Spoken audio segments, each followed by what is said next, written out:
Assalamualaikum warahmatullahi wabarakatuh. Di balik perjuangan keras untuk mempertahankan kemerdekaan, ada kisah diplomasi yang jarang terdengar. Keterlibatan Kerajaan Aceh dalam percaturan politik dunia, menjalin persekutuan dan perjanjian dengan kekuatan besar di masa itu. Tapi, apakah langkah-langkah tersebut cukup untuk menghalau ancaman dari penjajah yang terus datang? Mari kita telusuri jejak sejarah Aceh yang tak hanya berdarah-darah di medan perang, tetapi juga penuh dengan kecerdikan dalam bernegosiasi untuk mempertahankan kedaulatannya sebagai bangsa yang pernah berdiri kokoh dengan kemerdekaannya. Kita tentu bisa merasakan betapa pentingnya mempertahankan harga diri dan kedaulatan. Kita mungkin tidak berada di medan perang yang sama, namun semangat dan kebijakan yang diambil oleh nenek moyang kita di Aceh, bisa menjadi pelajaran berharga dalam menghadapi tantangan zaman sekarang. Namun, sebelum kita mulai masuk ke dalam ceritanya, jangan lupa untuk like, komen, share dan subscribe. Serta jangan lupa juga ya, aktifkan lonceng notifikasinya agar Anda tidak ketinggalan video-video menarik lainnya dari Aceh History. Suatu pagi yang cerah pada bulan Mei tahun 1960, di lobi sebuah hotel yang megah dan bersejarah, Hollywood Inn di sepanjang Hollywood Boulevard, Los Angeles, terjadi sebuah perbincangan santai namun syarat makna antara penulis dengan seorang tokoh intelektual terkemuka dari Amerika Serikat. Beliau adalah Profesor Dr. James Warren Gould, seorang guru besar dari Claremont College, California, yang dikenal luas sebagai sejarawan dan pengamat hubungan internasional, khususnya antara dunia barat dan dunia timur. Dalam suasana akrab dan penuh refleksi itu, Profesor Gould menyampaikan sebuah pernyataan yang begitu mengesankan, membangkitkan kenangan akan masa lalu yang gemilang dan penuh tantangan, terutama mengenai sejarah panjang dan kekuatan strategis Kesultanan Aceh Darussalam di masa lampau. Dengan pandangan tajam seorang akademisi yang telah banyak menelaah dokumen dan sumber sejarah kuno, Profesor Gould menyatakan, jika diterjemahkan ke dalam bahasa Indonesia, ucapan tersebut berbunyi, pada tahun 1784, Aceh merupakan kekuatan politik terbesar di Pulau Sumatera.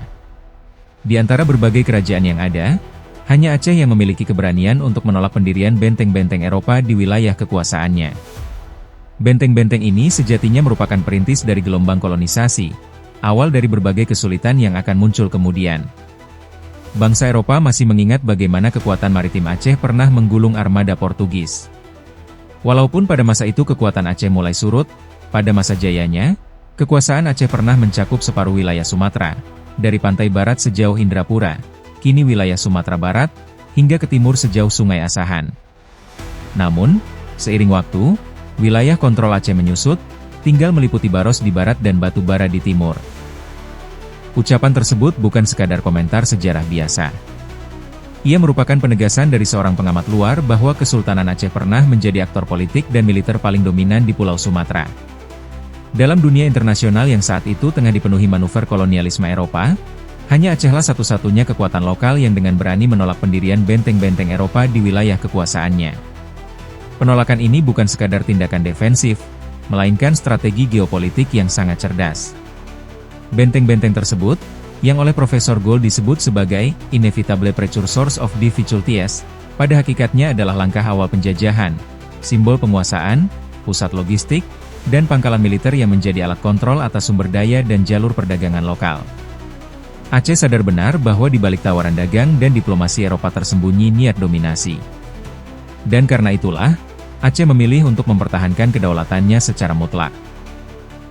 Keberanian ini dilandasi oleh kekuatan nyata yang dimiliki, armada laut yang tangguh, angkatan bersenjata yang terorganisir, dan jaringan dagang internasional yang menjangkau hingga ke Timur Tengah dan India. Dalam catatan sejarah, pernah terjadi sebuah peristiwa penting yang dikenang oleh bangsa-bangsa Eropa, yaitu ketika armada laut Kesultanan Aceh berhasil menghancurkan kekuatan maritim Portugis yang mencoba menaklukkan wilayah utara Sumatera.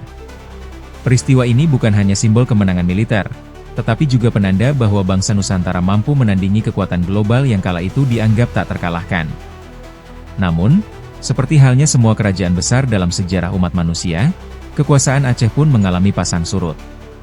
Pada masa kejayaannya, Aceh menguasai hampir separuh Pulau Sumatera. Di sebelah barat, kekuasaannya meliputi wilayah sejauh Indrapura di pesisir barat Sumatera Barat. Sementara di sebelah timur, ia menjangkau hingga ke daerah Sungai Asahan, yang kini masuk dalam wilayah Sumatera Utara.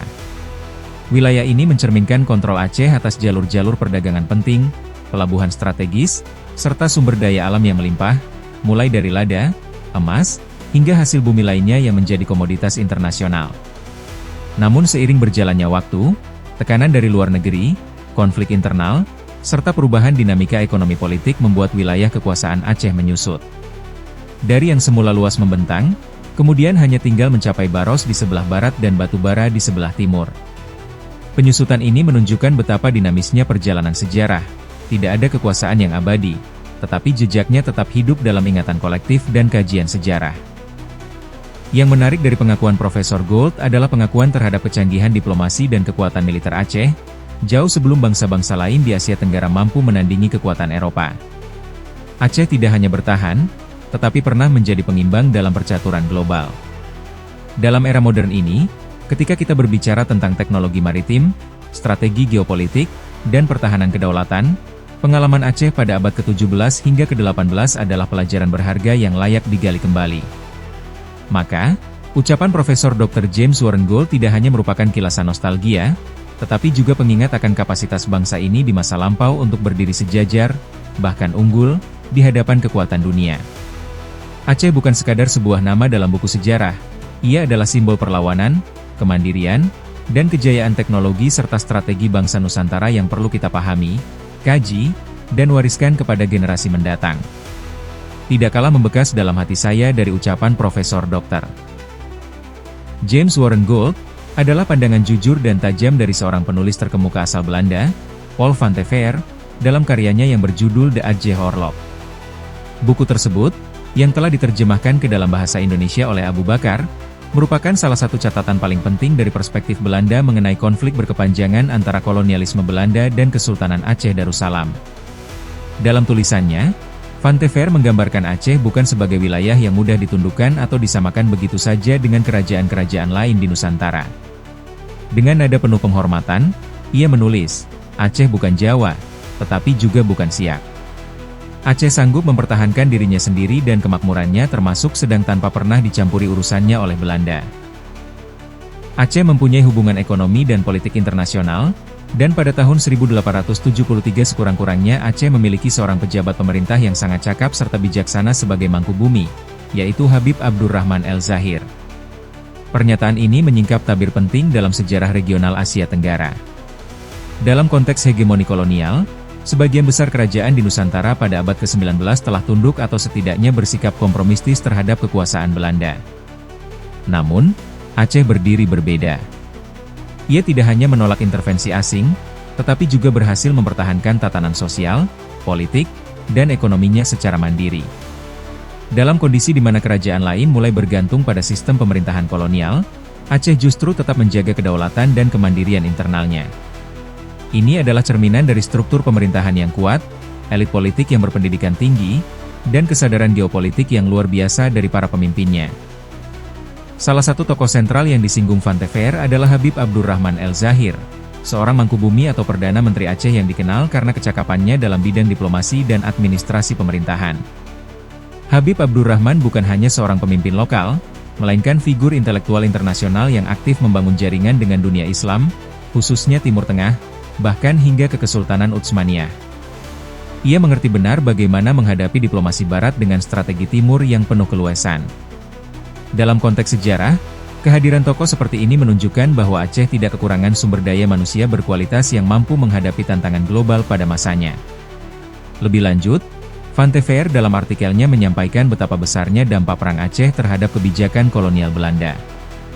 Ia menulis, pada artikel ini, yang memuat gambaran Perang Belanda di Aceh sebagai pusat politik kolonial, nasional, dan internasional Belanda selama setengah abad, saya hanya sedikit sekali membicarakan mengenai negeri dan bangsa Aceh.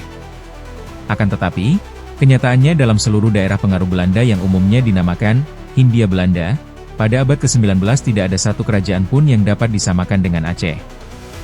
Hal ini baru kita ketahui sekarang.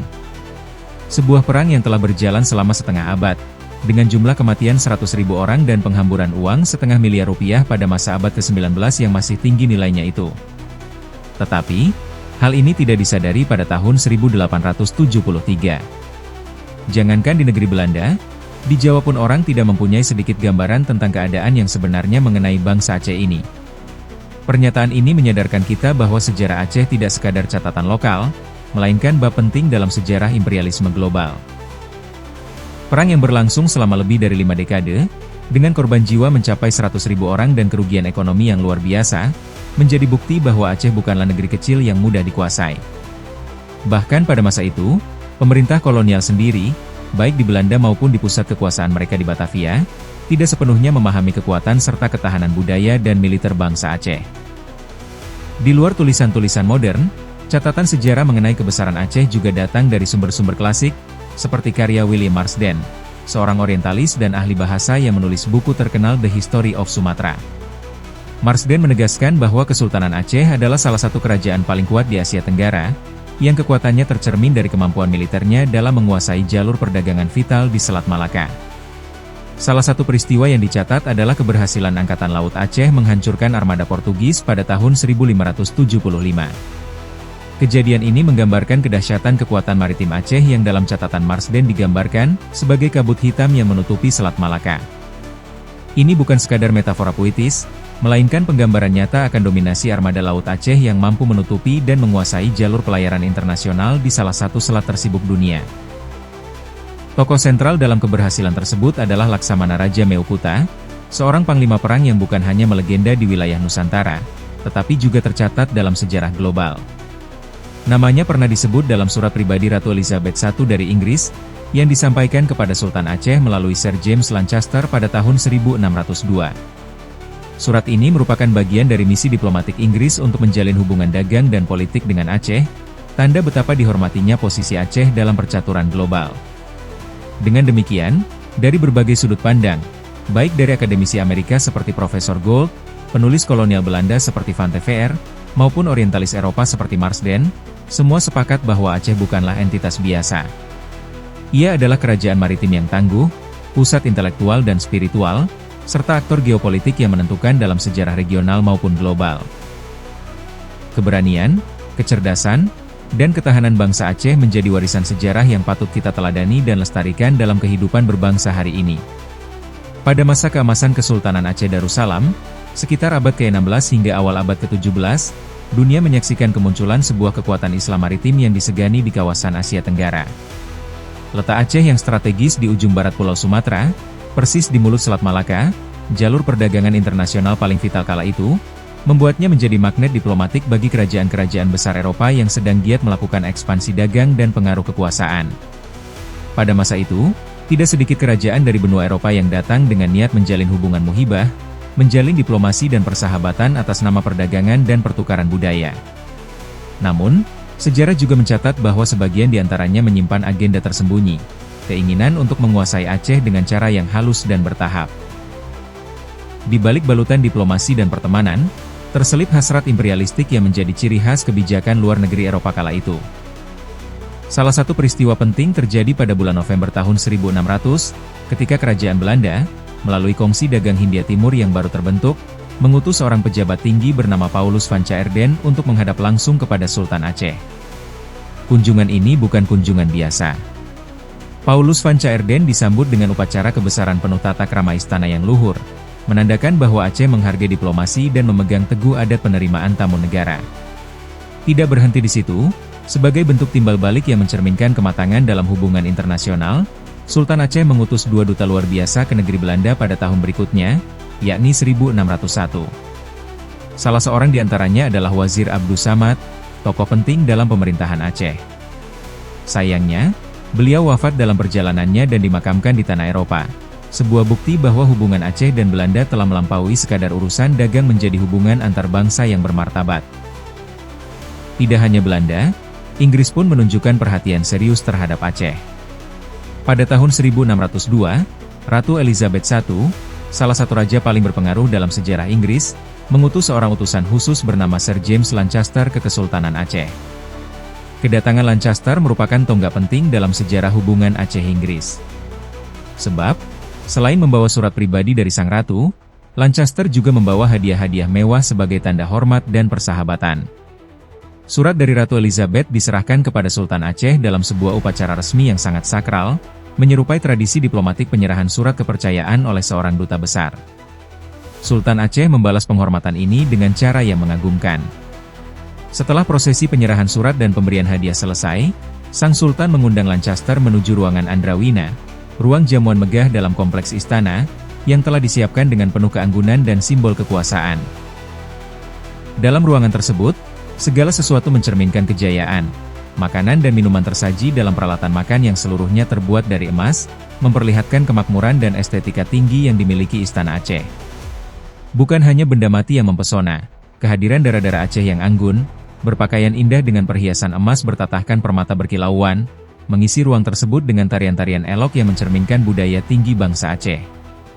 Ini bukan sekadar hiburan, tetapi bagian dari diplomasi budaya yang telah berkembang jauh sebelum istilah tersebut dikenal di dunia barat. Tarian, musik, dan tata busana menjadi bahasa yang tidak hanya menyampaikan keramahan, tetapi juga memperlihatkan identitas dan martabat kebangsaan.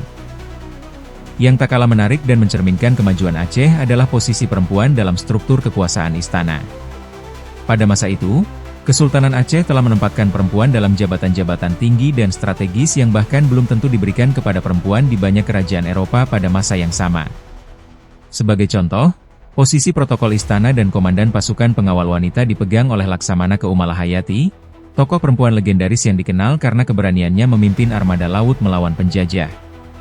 Ia bukan hanya simbol kekuatan, tetapi juga lambang kecerdasan dan kepemimpinan perempuan Aceh. Bahkan lebih dari itu, urusan intelijen dan keamanan dalam negeri dipercayakan kepada Kat Lempah, seorang perempuan cerdas yang menjabat sebagai Kepala Dinas Rahasia Kesultanan. Fenomena ini menunjukkan bahwa Aceh telah memiliki sistem pemerintahan yang inklusif, meritokratis, dan berbasis kepercayaan pada kompetensi, bukan pada jenis kelamin semata. Di saat dunia masih dikuasai oleh paradigma patriarki mutlak, Aceh tampil sebagai kekuatan yang berani dan berbeda, memperlihatkan bagaimana Islam, budaya lokal, dan kecanggihan politik dapat berpadu dalam satu bentuk peradaban yang harmonis. Dengan segala kebesaran itu, wajar jika kerajaan-kerajaan besar dunia memandang Aceh bukan sebagai bangsa jajahan, melainkan sebagai mitra yang sejajar. Dari istana yang megah, dari diplomasi yang elegan, hingga kekuatan maritim yang disegani, semuanya menjadi bukti bahwa Kesultanan Aceh Darussalam adalah pemain utama dalam percaturan politik internasional Asia Tenggara pada abad ke-16 dan 17. Sebelum mengakhiri kunjungannya ke Kesultanan Aceh, Sir James Lancaster, utusan khusus dari Kerajaan Inggris, mengalami suatu momen yang penuh makna simbolik dan bernilai diplomatis tinggi. Dalam sebuah upacara adat Aceh yang dilangsungkan dengan penuh kemegahan dan kehormatan, Sultan Aceh mempersalininya dengan pakaian kebesaran kerajaan. Pakaian ini bukan sekadar busana, ia adalah lambang kehormatan, pengakuan, dan penerimaan seorang tamu asing ke dalam lingkaran terhormat diplomasi Aceh. Dua bilah rencong Aceh, senjata tradisional yang menjadi simbol keberanian, kehormatan, dan perlindungan diri masyarakat Aceh, disisipkan di pinggang Lancaster. Pemberian ini menandakan bahwa sang tamu telah diterima sebagai sahabat sejati, dan sekaligus sebagai bentuk penghargaan atas niat baiknya membina hubungan damai antara dua kekuatan besar dunia saat itu. Tak hanya kepada Lancaster, Sultan Aceh juga menunjukkan ketulusan dan keluhuran adatnya dengan menyerahkan seperangkat hadiah mewah kepada Ratu Elizabeth I sebagai bentuk timbal balik diplomatik. Salah satu hadiah paling mencolok adalah sepasang gelang emas yang bertatahkan permata rubi, simbol kekayaan alam Aceh yang melimpah sekaligus lambang keindahan dan keagungan istana. Pemberian ini bukan sekadar hadiah material, tetapi juga pesan simbolik yang kuat tentang kesetaraan, penghargaan, dan keinginan Aceh untuk menjalin hubungan internasional yang bermartabat. Hubungan diplomatik Aceh-Inggris tidak berhenti pada masa pemerintahan Ratu Elizabeth. Pada tahun 1613, di bawah pemerintahan Raja James I, Inggris kembali menunjukkan ketertarikannya untuk memperkuat tali persahabatan dengan Kesultanan Aceh. Kali ini, yang diutus adalah Captain Best, seorang tokoh penting dalam jaringan diplomasi dan perdagangan Inggris. Ia membawa serta sebuah surat resmi dari Raja James serta seperangkat hadiah mewah sebagai tanda penghormatan. Seperti pendahulunya, Captain Best disambut dengan tata cara yang sesuai dengan protokol kebesaran Istana Aceh. Dalam kunjungannya, Sultan bahkan menganugerahi beliau gelar kehormatan sebagai orang kaya putih, gelar istimewa yang diberikan kepada tokoh asing yang dianggap berjasa dan menunjukkan itikat baik kepada Aceh. Gelar ini tidak hanya memperlihatkan keramahan Aceh, tetapi juga menunjukkan bahwa dalam politik luar negerinya, Aceh mampu menyeimbangkan antara kekuatan dan kebijaksanaan, serta mempertahankan adat istiadatnya sambil menjalin hubungan dengan dunia luar.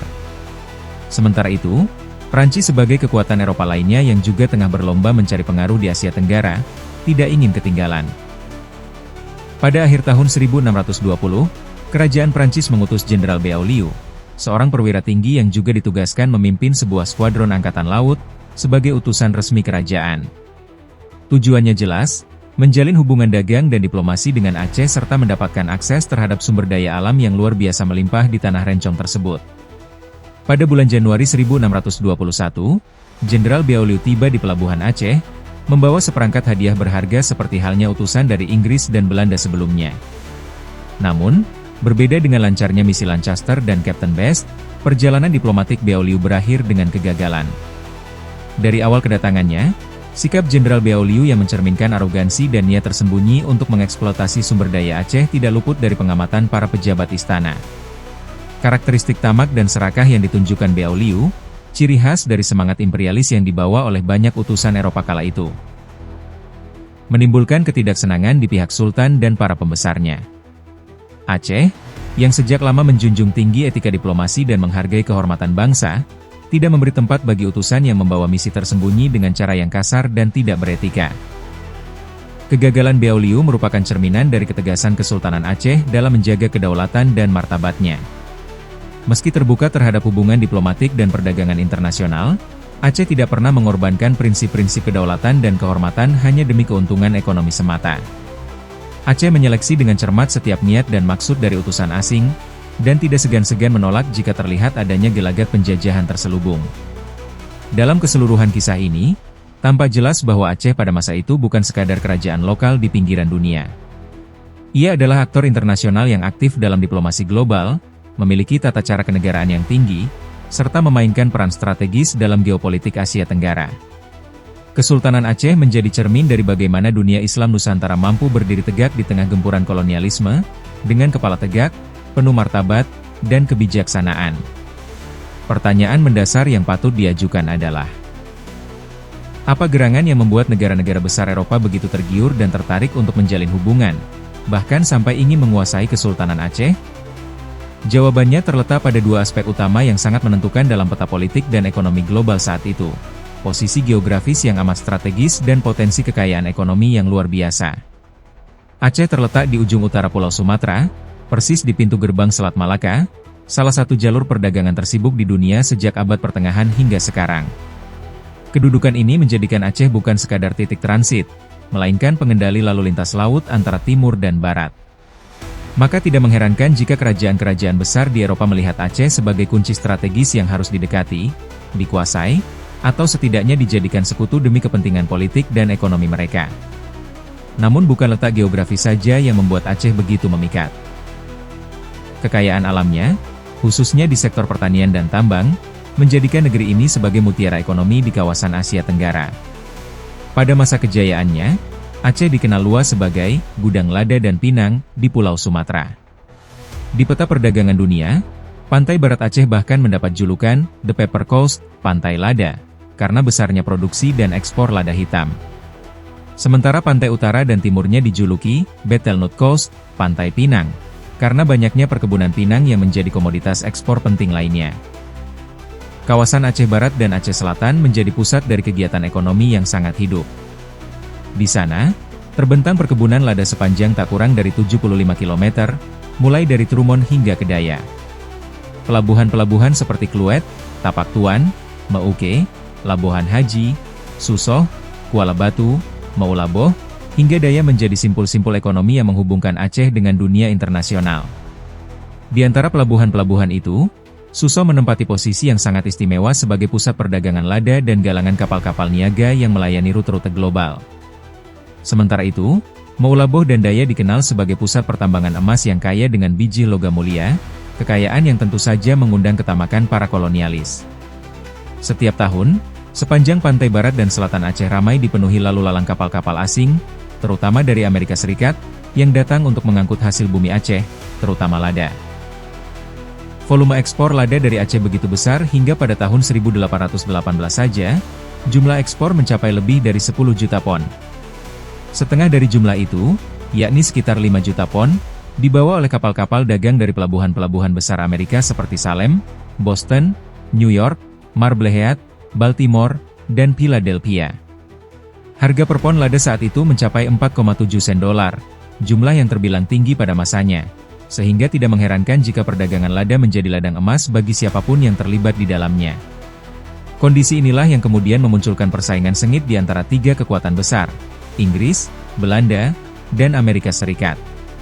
Ketiganya berlomba untuk menguasai pasar lada Aceh atau setidaknya mendapatkan status sebagai the most favored nation, negara paling diistimewakan dalam bidang perdagangan dengan Kesultanan Aceh. Inggris dan Belanda, sebagai dua kekuatan kolonial utama di kawasan Asia, memiliki ambisi yang lebih dari sekadar ekonomi. Mereka ingin menjadikan Aceh sebagai bagian dari wilayah kekuasaan kolonialnya.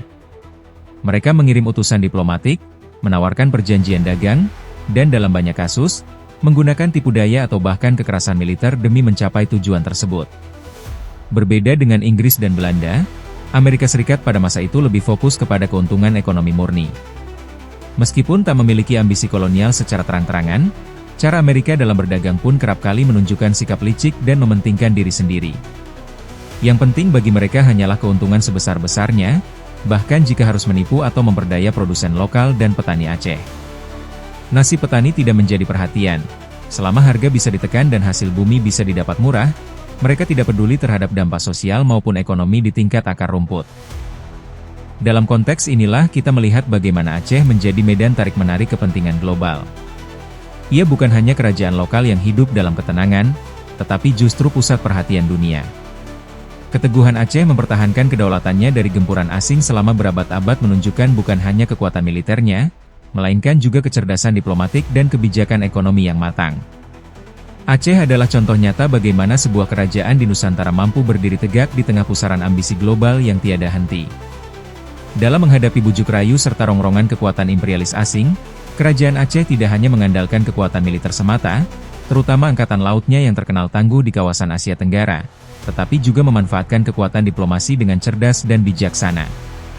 Kesultanan Aceh memahami bahwa untuk mempertahankan kemerdekaan dan kedaulatan dalam dunia yang semakin terkoneksi oleh politik global, diperlukan strategi yang menyeluruh.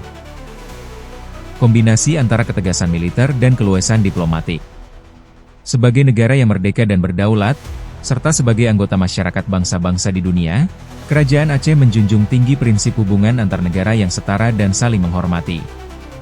Aceh aktif menjalankan hak-haknya dalam kancah diplomasi internasional, termasuk dalam hal mengutus duta ke luar negeri dan menerima utusan dari berbagai bangsa, yang dikenal dalam istilah hukum internasional sebagai the right of legation. Dalam kerangka itu, Aceh menjalin hubungan internasional melalui berbagai bentuk, mulai dari perjanjian persahabatan, misi diplomatik untuk menghadiri peristiwa-peristiwa kenegaraan penting seperti penobatan dan pelantikan, hingga mengirim duta luar biasa yang secara khusus ditugaskan untuk merundingkan urusan politik yang penting. Namun, dari semua hubungan luar negeri yang dijalin oleh Kesultanan Aceh, hubungan dengan Turki Utsmani, Ottoman, menempati posisi yang sangat istimewa. Sebagai pusat khilafah Islamiyah yang memayungi dunia Islam secara global, Turki dipandang sebagai pelindung dan pengayom umat Islam sedunia, termasuk kerajaan-kerajaan Islam di Asia Tenggara. Karena itu, sejak awal, Aceh menjadikan hubungan dengan Turki sebagai prioritas utama dalam diplomasi luar negerinya. Hubungan ini telah berlangsung sejak masa pemerintahan Sultan Alauddin Riayat Shah Al-Kahar pada tahun 1537 hingga 1571. Seperti yang dicatat oleh sejarawan William Marsden, pada masa itu, Aceh menerima bantuan militer langsung dari Turki, berupa 400 prajurit berkebangsaan Turki yang tergabung dalam Angkatan Perang Kesultanan Aceh, lengkap dengan 400 pucuk meriam dari berbagai kaliber. Hal ini menandai kedekatan luar biasa antara dua kerajaan besar dalam dunia Islam, Aceh sebagai benteng Islam di ujung timur dan Turki sebagai pemimpin dunia Islam di pusat kekhalifahan. Lebih lanjut, Haji Zainuddin dalam karya monumentalnya Tarikh Aceh dan Nusantara menegaskan bahwa hubungan Aceh dan Turki Utsmani memang bukan sekadar kontak biasa, melainkan telah terikat dalam suatu perjanjian resmi yang mempererat tali persaudaraan dan persahabatan di antara kedua negara. Sebagai bukti atas kesungguhan dan komitmen dari kedua belah pihak, Sultan Turki bahkan mengirimkan 40 perwira yang ahli dalam bidang artileri dan kavaleri ke Aceh. Kehadiran para perwira ahli ini bukan saja untuk memperkuat angkatan bersenjata Aceh, tetapi juga menunjukkan bahwa Turki memandang Aceh sebagai mitra strategis dalam menjaga kekuatan Islam di kawasan timur. Para perwira ini melatih pasukan meriam Kesultanan Aceh agar semakin modern dan efektif, serta membantu membentuk pasukan berkuda yang tangguh dan disiplin. Dukungan ini berperan penting dalam membentuk kekuatan militer Aceh yang disegani oleh bangsa-bangsa Eropa dan Asia. Aceh bukan hanya sebuah kerajaan kecil di ujung Sumatera, tetapi telah menjelma menjadi negara besar yang memiliki hubungan bilateral dengan pusat-pusat kekuasaan dunia. Hubungan erat dengan Turki ini juga mempertegas posisi Aceh sebagai bagian dari jaringan global umat Islam.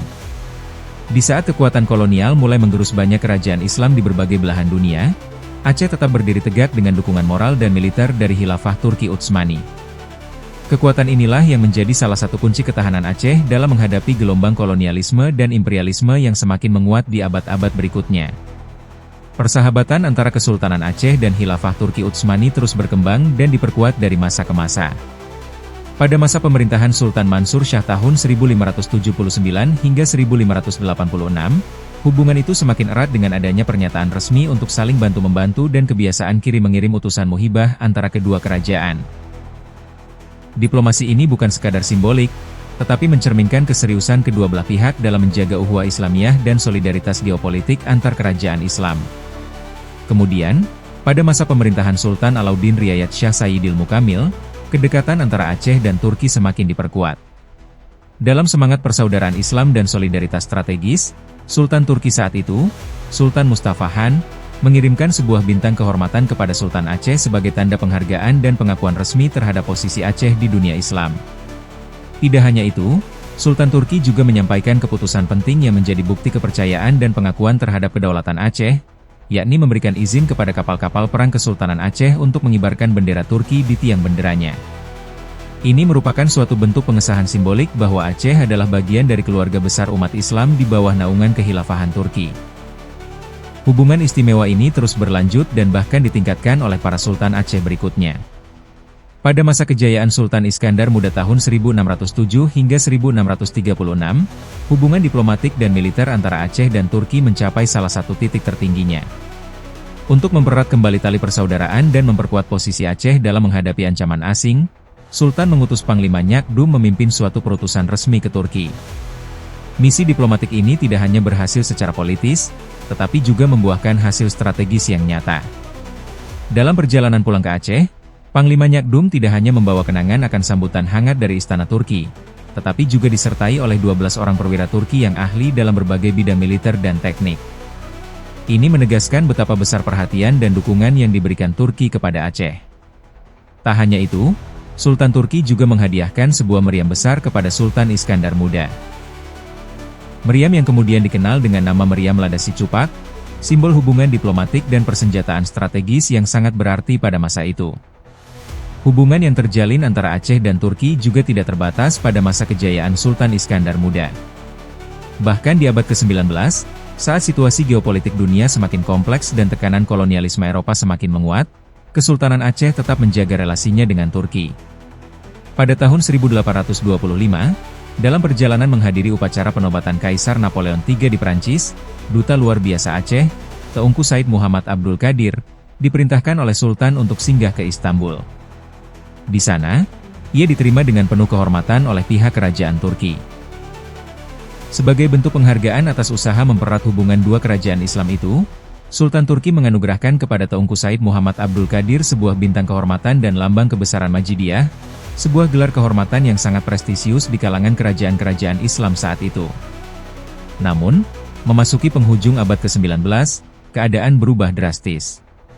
Pada tahun 1873, tatkala ancaman Belanda terhadap Aceh semakin nyata dan agresif, Sultan Aceh kembali memandang Turki sebagai satu-satunya harapan dalam membendung arus kolonialisme. Untuk itu, diutuslah Mangkubumi Said Abdurrahman Az-Zahir ke Turki untuk memohon bantuan. Di Turki, Said Abdurrahman disambut hangat, terutama oleh kalangan reformis dan nasionalis muda yang tergabung dalam gerakan Turki Muda. Mereka masih memandang Aceh sebagai bagian dari saudara seiman yang patut dibantu dan dibela. Namun sayang, harapan itu kandas oleh kenyataan pahit sejarah. Saat itu, Kesultanan Turki Utsmani sedang mengalami masa kemunduran yang sangat parah. Eropa menjulukinya sebagai The Sick Man of Europe, orang sakit dari Eropa, karena lemahnya kekuasaan, korupsi internal, dan tekanan luar negeri yang semakin tak terbendung. Dalam kondisi seperti itu, jangankan memberikan bantuan militer kepada Aceh, Untuk mempertahankan keutuhan wilayahnya sendiri pun Turki hampir tidak berdaya. Aceh pun harus kembali menghadapi ancaman kolonial Eropa sendirian, tanpa sokongan nyata dari dunia Islam yang dulu begitu erat. Dalam menghadapi tekanan yang terus-menerus dari Belanda, yang sama sekali tidak mengindahkan perjanjian Inggris Aceh tahun 1819, Kesultanan Aceh berusaha mencari jalan tengah. Pada tahun 1857, Sultan Aceh yang sebelumnya bersikap keras terhadap Belanda, akhirnya mengambil langkah taktis dengan sedikit melunak. Ia bersedia menerima tawaran untuk mengikat suatu perjanjian perdamaian dan persahabatan. Meski demikian, Sultan sepenuhnya sadar bahwa perjanjian ini sebenarnya hanyalah langkah politik licik dari pihak Belanda, sebuah siasat untuk mendapatkan tempat berpijak dalam usaha memperluas pengaruh kolonialnya di wilayah Kesultanan Aceh. Menghadapi percaturan politik yang rumit antara Inggris dan Belanda, Sultan Aceh merasa perlu membuka jalur diplomasi baru ke dunia internasional. Salah satu langkah strategis yang diambil adalah menjalin hubungan persahabatan dengan Perancis, sebuah kekuatan besar di Eropa pada masa itu. Pada tahun 1825, Sultan Aceh mengirimkan suatu perutusan resmi yang dipimpin oleh Duta Besar Luar Biasa, Teungku Said Muhammad Abdul Qadir, ke Perancis. Misi ini bertepatan dengan peristiwa besar di Eropa, yakni upacara penobatan Napoleon III sebagai Kaisar Perancis, yang berlangsung pada tanggal 2 Desember 1852. Dalam kesempatan tersebut, setelah secara resmi menyerahkan surat-surat kepercayaannya, Duta Abdul Qadir mempersembahkan hadiah-hadiah mewah bertatahkan permata dan Ratna Mutumanikam kepada Kaisar Prancis atas nama Sultan Aceh. Sebagai balasan atas tanda persahabatan itu, Kaisar Napoleon III menganugerahkan kepada Duta Abdul Qadir sebilah pedang bertatahkan permata yang indah, simbol persahabatan dan penghargaan antara kedua negara. Pertukaran hadiah ini memperkuat hubungan diplomatik Aceh dengan Perancis, sekaligus memperlihatkan kepada dunia bahwa Aceh tetap diakui sebagai negara merdeka dan berdaulat. Namun ancaman terhadap kemerdekaan Aceh tidak pernah surut. Melihat kesibukan Belanda yang semakin giat mempersiapkan serangan militer, Kesultanan Aceh kembali mengambil langkah diplomatik lain. Kali ini, Sultan Aceh berusaha menjalin hubungan dengan Amerika Serikat. Melalui kontak dengan Studer, konsul Amerika di Singapura, direncanakanlah sebuah perjanjian persahabatan atau Treaty of Friendship antara Kesultanan Aceh dan Amerika Serikat. Tujuan dari perjanjian ini adalah tidak hanya untuk mempererat hubungan, tetapi juga untuk meminta dukungan Amerika dalam menghadapi agresi militer Belanda. Rancangan perjanjian ini hampir saja menjadi kenyataan. Segala persiapan telah dilakukan, dan kedua belah pihak sudah menyusun sebuah draft perjanjian yang tinggal menunggu penandatanganan. Namun, takdir berkata lain. Pada tanggal 26 Maret 1873, Belanda lebih dulu memaklumkan perang terhadap Aceh. Serangan besar-besaran pun dilancarkan, dan akibatnya, rencana penandatanganan perjanjian persahabatan antara Aceh dan Amerika Serikat gagal diwujudkan. Menariknya, menurut keterangan yang diterima dari James Warren Gould di Hollywood pada tahun 1960, naskah rancangan perjanjian tersebut hingga kini masih tersimpan rapi di dalam arsip Departemen Luar Negeri Amerika Serikat di Washington DC. Rancangan itu tercatat sebagai lampiran dari laporan nomor 107, tertanggal 4 Oktober 1873, Singapore Volume 2. Dokumen ini menjadi saksi bisu upaya gigih Kesultanan Aceh mempertahankan kemerdekaan dan kedaulatannya melalui jalur diplomasi internasional, di tengah ancaman penjajahan yang semakin menguat. Selain membangun hubungan persahabatan dan menjalin perdamaian dengan dunia internasional, seperti yang tersirat dalam nama Aceh Darussalam, yang berarti tanah damai, Kerajaan Aceh juga aktif melaksanakan langkah-langkah diplomatik di dalam kawasan Kepulauan Nusantara. Diplomasi ini ditujukan tidak hanya untuk menciptakan harmoni di antara sesama kerajaan, tetapi juga untuk mempererat solidaritas dalam menghadapi ancaman penjajahan dari bangsa asing yang mengincar bumi Nusantara. Salah satu kerjasama penting yang dilakukan oleh Kesultanan Aceh adalah membentuk hubungan persahabatan, bahkan persekutuan, alliance, dengan Kerajaan Jepara di Pulau Jawa. Kerjasama ini bukan semata-mata diplomatik, namun juga bernuansa kultural dan spiritual, mengingat adanya hubungan darah dan nilai-nilai perjuangan bersama yang dilandasi semangat Islam. Jepara, yang terletak di pesisir utara Jawa Tengah, merupakan kota pelabuhan yang sangat strategis. Pada awal abad ke-16, Jepara menjadi gerbang komunikasi penting bagi kerajaan Islam pertama di Jawa, yakni Kesultanan Demak. Jepara saat itu bukan hanya pusat perdagangan yang makmur, tetapi juga menjadi pangkalan militer maritim utama bagi Demak. Dari sinilah, Adipati Unus, putra Raden Fatah, melancarkan ekspedisinya untuk menyerang Portugis di Malaka, sebuah upaya besar mempertahankan kedaulatan dan membendung penjajahan Eropa di wilayah Asia Tenggara. Pada masa itu, Jepara diperintah oleh seorang ratu yang sangat terkenal akan kecantikan dan keberaniannya, Ratu Kalinyamat. Ia bukan hanya pemimpin yang kuat, tapi juga menjadi simbol perempuan pejuang di tanah Jawa. Suaminya adalah seorang ulama asal Aceh bernama Teungku Taib. Setelah bermukim di Jawa, namanya dikenal sebagai Raden Thoib, dan setelah menikahi Ratu Kalinyamat, ia dianugerahi gelar kebangsawanan sebagai Pangeran Hadiri. Kisah Teungku Taib sendiri penuh dengan nilai spiritual dan perjuangan. Ia meninggalkan Aceh dan mengembara dari satu negeri ke negeri lain demi menuntut ilmu dan menyebarkan agama Islam. Negeri pertama yang ia singgahi adalah Tiongkok. Di sana, berkat kecerdasan dan jasanya, ia bahkan diangkat sebagai anak oleh Kaisar Tiongkok dan diberikan kedudukan yang tinggi. Namun, karena jabatan dan kemegahan duniawi bukan tujuan perjalanannya, Teungku Taib melanjutkan pengembaraan spiritualnya ke arah selatan hingga sampai ke tanah Jawa, tepatnya di Jepara. Di Jepara, Teungku Taib menghadap Ratu Kalinyamat dan dengan penuh ketawaduan menyampaikan keinginannya untuk mengabdi. Ia menyatakan bahwa jika diberi kesempatan, ia bersedia mempersembahkan seluruh kemampuannya untuk menegakkan kalimat Allah dan membantu memakmurkan serta menyejahterakan rakyat Jepara. Sikapnya yang tulus, ilmunya yang luas, dan pengaruhnya yang besar kemudian membuat Ratu Kalinyamat jatuh hati, baik secara politik maupun pribadi, hingga akhirnya mereka menikah dan membentuk pasangan penguasa yang sangat berpengaruh di kawasan utara Jawa. Ratu Kalinyamat dengan penuh ketulusan menerima permohonan dari Raden Thoib. Ia melihat dalam diri pria asal Aceh tersebut kualitas-kualitas luhur yang sangat jarang dimiliki. Sifatnya yang lembut, penuh kasih sayang, dan bijaksana, akhlaknya yang terpuji sebagai seorang ulama saleh, serta kepemimpinannya yang mengayomi seluruh lapisan masyarakat membuat Ratu Kalinyamat merasa bahwa Raden Thoib bukan hanya sosok yang patut dihormati, tetapi juga layak untuk mendampinginya sebagai suami sekaligus mitra dalam memimpin kerajaan. Tanpa ragu, Ratu Kalinyamat mengajukan pinangan kepada Raden Thoib. Tawaran itu disambut dengan kerendahan hati, dan sejak saat itu, Raden Thoib resmi menjadi suami Ratu Kalinyamat dan diberi gelar kebangsawanan sebagai Pangeran Hadiri. Bersama sang ratu, Pangeran Hadiri kemudian menjadi sosok penting dalam kepemimpinan kerajaan Jepara.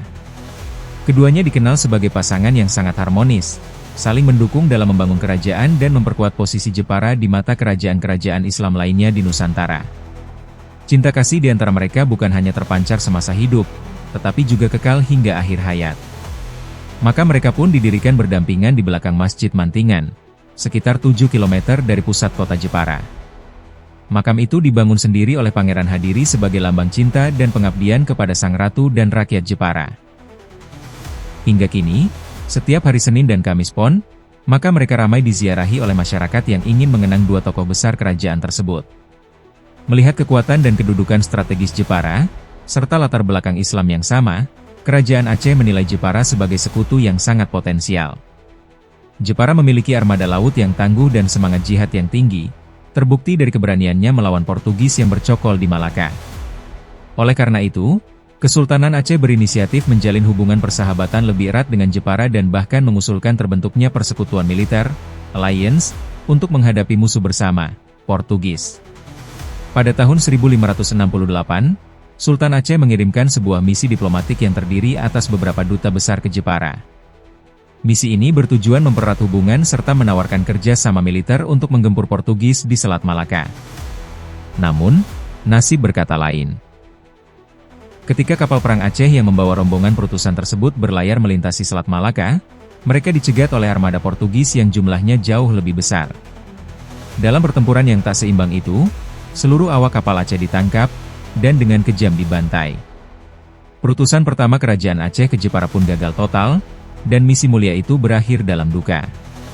Akhirnya, pada tahun 1573, Kerajaan Aceh dan Jepara berhasil membentuk sebuah persekutuan militer yang kuat untuk menghadapi ancaman Portugis yang berusaha menguasai Selat Malaka dan, lebih jauh lagi, ingin menguasai seluruh kepulauan Nusantara. Sejak saat itu, kedua kerajaan Islam ini bahu-membahu, bersatu padu melawan Portugis, memperkuat pertahanan mereka di perairan Selat Malaka, dan menjaga kemerdekaan serta kedaulatan wilayah masing-masing. Persekutuan militer antara Aceh dan Jepara bukan hanya merupakan langkah strategis dalam menghadapi ancaman eksternal, tetapi juga mencerminkan semangat persatuan antara kerajaan-kerajaan Islam di Nusantara dalam menghadapi penjajah asing yang ingin merampas tanah air mereka. Keberanian kedua kerajaan ini dalam berjuang bersama-sama menjadi simbol semangat juang dan kekuatan diplomatik yang tak tergoyahkan. Demikianlah gambaran singkat mengenai langkah-langkah diplomatik Kerajaan Aceh dalam percaturan politik mancanegara pada masa silam. Langkah-langkah tersebut mencakup berbagai usaha untuk membina hubungan baik dan mempererat persahabatan dengan negara-negara barat, termasuk 2 perjanjian persahabatan yang berhasil dijalin dengan Inggris pada tahun 1819 dan dengan Belanda pada tahun 1857.